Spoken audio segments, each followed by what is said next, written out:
안녕하세요. 여러분과 함께하는 말씀 산책의 말씀지기 최기영 바르톨로메오 신부입니다. 정좌 관심이라는 한자 말이 있습니다.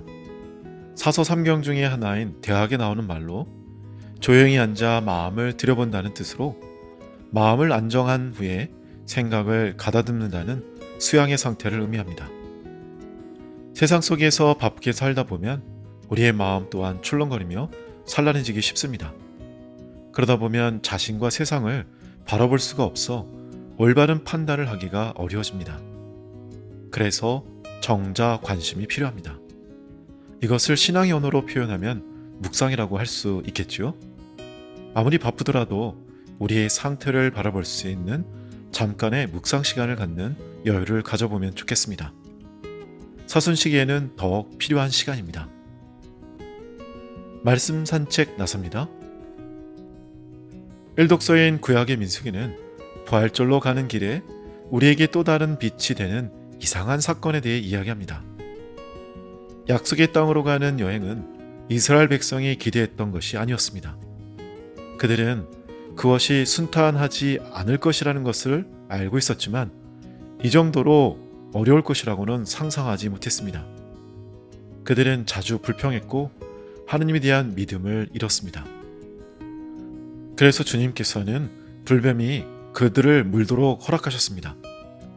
시나이 사막에는 이 독사가 가득 차 있는 것 같은데 독사에 물린 자국에는 새빨간 염증을 일으켰습니다. 따라서 그것들을 불같은 뱀이라고 부릅니다. 하느님께서는 이스라엘 백성들에게 그분의 은총이 없는 삶은 어떤 것인지를 보여주시기 위해 특별한 보살핌을 주지 않으셨습니다. 하느님께서 모세에게 들어올리라고 명령하신 구리뱀을 바라보고 하느님의 말씀에 대한 그들의 초기 순종을 새롭게 했을 때에 그들은 치유되었습니다.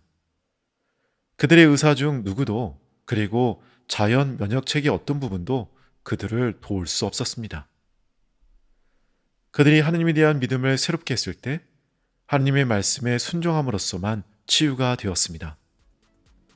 물론 구리뱀 자체가 아니라 그들의 순종과 하느님에 대한 새로운 믿음이 치유가 이루어지게 했습니다. 오늘날 우리는 십자가 예수님의 구원의 죽음을 바라봄으로써 죄에서 구원되고 그 여정을 위한 힘을 받습니다. 예수님의 죽음과 부활의 능력 외에는 다른 어떤 것도 우리를 죄에서 구원할 수 없습니다.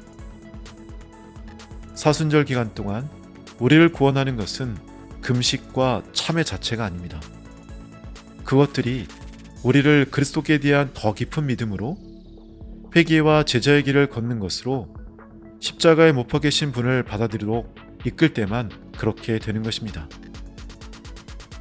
신앙의 여정에서 우리는 바라볼 뿐만 아니라 십자가의 가르침과 진리를 우리 삶에 받아들임으로써 내적 치유를 받게 됩니다.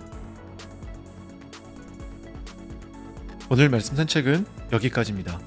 하느님의 말씀과 축복 속에서 은혜로운 사순 시기를 보내시기 바랍니다. 사랑하고 축복합니다.